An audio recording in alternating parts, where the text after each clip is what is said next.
ఇప్పటికే కేరళను తాకిన నైరుతి రుతుపవనాలు మరింత చురుగ్గా ముందుకు కదులుతూ తెలుగు రాష్ట్రాల్లోకి ప్రవేశించాయి. నిర్దేశించిన సమయం కన్నా 8 రోజులు ముందే తెలంగాణ మీదుగా ఆంధ్రప్రదేశ్లోని దక్షిణ కోస్తాంధ్ర వరకు చేరుకున్నట్లు విశాఖలోని తుఫాను హెచ్చరికల కేంద్రం డ్యూటీ ఆఫీసర్ జగన్నాథ్ కుమార్ తెలిపారు. మరాఠ్వాడాలో కొనసాగుతోన్న అల్పపీడనం, దీనికి అనుబంధంగా కోస్తా ఆంధ్ర వరకు విస్తరించి ఉన్న ఉపరితల ద్రోణి రాగల 24 గంటల్లో పశ్చిమ మధ్య బంగాళాఖాతంలో ఒక అల్పపీడనంగా ఏర్పడే సూచనలతో రాబోయే వారం రోజులు కోస్తాంధ్రలో విస్తారంగా వర్షాలు, 1-2 చోట్ల భారీ వర్షాలు కురుస్తాయని జగన్నాథ్ కుమార్ తెలిపారు. 2 రోజుల క్రితం కేరళ తీరం వరకు ఆగమనం చెందిన నైరుతి రుతుపవనాలు ఈరోజు ఇంకొన్ని ప్రాంతాలకు విస్తరించి, ముఖ్యంగా మధ్య అరేబియా సముద్రం, తరువాత మహారాష్ట్రలోని కొన్ని భాగాలు, కర్ణాటకలోని కొన్ని భాగాలు, తమిళనాడులో మిగతా భాగాలు, తరువాత తెలంగాణలో కొన్ని భాగాలు, ఆంధ్రప్రదేశ్లో కొన్ని భాగాలు, మధ్య పశ్చిమ బంగాళాఖాతంలో మరికొన్ని భాగాలు, ఉత్తర బంగాళాఖాతం మరియు ఈశాన్య రాష్ట్రాల వరకు విస్తరించింది. ప్రస్తుతం ఉన్న పరిస్థితులను అనుసరించి రాబోయే కొన్ని రోజుల్లో ఈ నైరుతి ఋతుపవనాల పురోగమనం మరింత ముందుకు సాగే అవకాశం ఉంది. ఈరోజు నార్దర్న్ లిమిట్ ఆఫ్ మాన్సూన్ అంటే ఋతుపవనాల యొక్క ఉత్తర సరిహద్దు ముఖ్యంగా ముంబాయి, పూణే, షోలాపూర్, గుల్బర్గా లేదా కాలాబుర్గి, మహబూబ్ నగర్, కావలి మీదుగా అగర్తల, గోల్పారా వరకు చేరుకుంది. అంటే తెలంగాణ మీదుగా ఆంధ్రప్రదేశ్, దక్షిణ కోస్తా ఆంధ్రప్రదేశ్లోని కావలి వరకు ఋతుపవనాల ఆగమనం జరిగింది. ఇంకా నిన్నటి వరకు ఉన్న సుస్పష్ట అల్పపీడనం ఈరోజు మరాఠ్వాడా పరిసర ప్రాంతాలలో ఒక అల్పపీడనంగా కొనసాగుతుంది. ఆ అల్పపీడనం మధ్య ట్రోపావరణం వరకు విస్తరించి ఉన్నది. ఈ ఉపరితల ఆవర్తనం దీనికి అనుబంధంగా కొనసాగుతుంది.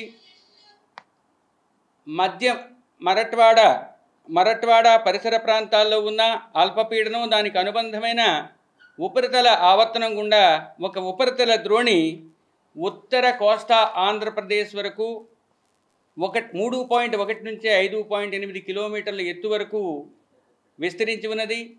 ఈ ఉపరితల ద్రోణి ముఖ్యంగా ఉత్తర తెలంగాణ, దక్షిణ ఛత్తీస్గఢ్, దక్షిణ ఒడిశా మీదుగా పయనిస్తూ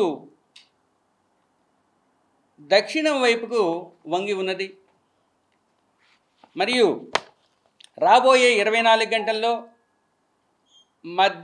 పశ్చిమ మధ్య బంగాళాఖాతం, దానికి ఆనుకుని ఉన్న ఉత్తర బంగాళాఖాతం పరిసర ప్రాంతాల్లో ఒక అల్పపీడనం ఏర్పడే అవకాశం ఉన్నది. అంటే మాన్సూన్స్ లేదా నైరుతి ఋతుపవనాలు దక్షిణ కోస్తా భాగం వరకు, దక్షిణ కోస్తా ఆంధ్రప్రదేశ్లోని కొన్ని భాగాల వరకు చేరుకోవడం జరిగింది. రాబోయే వారం రోజులు కూడా రాష్ట్రంలో చెదురుముదురుగా వర్షాలు కురిసే అవకాశం ఉన్నది. ముఖ్యంగా ఉత్తర దక్షిణ కోస్తా జిల్లాల్లో రాబోయే 6 రోజులు కూడా కొన్ని ప్రాంతాల్లో తేలికపాటి నుంచి మోస్తరు వర్షపాతం నమోదయ్యే అవకాశం ఉంది. మరియు ఉరుములు మెరుపులతో కూడిన వర్షాలు ఇంకొంతకాలం ఉత్తర దక్షిణ కోస్తాల్లో కొన్ని జిల్లాల్లో 5 రోజులు కొనసాగే అవకాశం ఉంది. రాబోయే 5 రోజులు కూడా ఉత్తర కోస్తా జిల్లాల్లో స్థిరమైన బలమైన గాలులు 40 నుంచి 50 కిలోమీటర్ల వేగంతో వీచే అవకాశం ఉంది. దక్షిణ కోస్తా జిల్లాలో ఈరోజు 40 నుంచి 50 కిలోమీటర్ల వేగంతో స్థిరమైన బలమైన గాలులు కొనసాగి రేపు 50 నుంచి 60 కిలోమీటర్ల వేగానికి చేరుకునే అవకాశం ఉన్నది. ఇక గరిష్ట ఉష్ణోగ్రతలు రాష్ట్రంలో తగ్గుదల 2 నుంచి 4 డిగ్రీల తగ్గుదల కనిపించే అవకాశం ఉంది. గడిచిన ఇంకా ముఖ్యంగా చెప్పాలంటే ఉత్తర కోస్తా జిల్లాల్లో రాబోయే 4 రోజులు 1-2 చోట్ల భారీ వర్షపాతం నమోదయ్యే అవకాశం ఉంది. దక్షిణ కోస్తా జిల్లాల్లో ఈరోజు, ఎల్లుండి, ఆ మరుసటి రోజు 1-2 చోట్ల భారీ వర్షపాతం నమోదయ్యే అవకాశం ఉంది.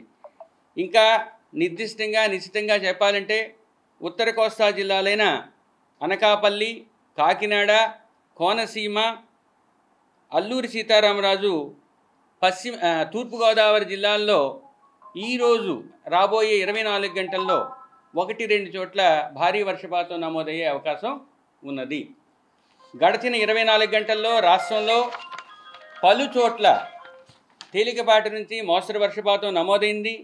ప్రకాశం జిల్లా ఎర్రగొండపాలెంలో ముఖ్యంగా 78.8 అనగా 8 సెంటీమీటర్ల వర్షపాతం నమోదైంది. మిగతా ఉత్తర కోస్తా జిల్లాల్లో ఉరుములతో కూడిన జల్లులు ఉన్నాయి. ముఖ్యంగా విజయనగరం జిల్లాలో మెరకముడిదం 61 మిల్లీమీటర్లు, వేపాడలో 48 మిల్లీమీటర్లు, మెంటాడలో 46 మిల్లీమీటర్లు, దర్శిలో 41 మిల్లీమీటర్ల వర్షపాతం నమోదైంది. ఉష్ణోగ్రతలు చూసినట్టయితే గంగమహేశ్వరపురంలో గరిష్టంగా 38 డిగ్రీల ఉష్ణోగ్రత గరిష్టంగా నమోదైంది.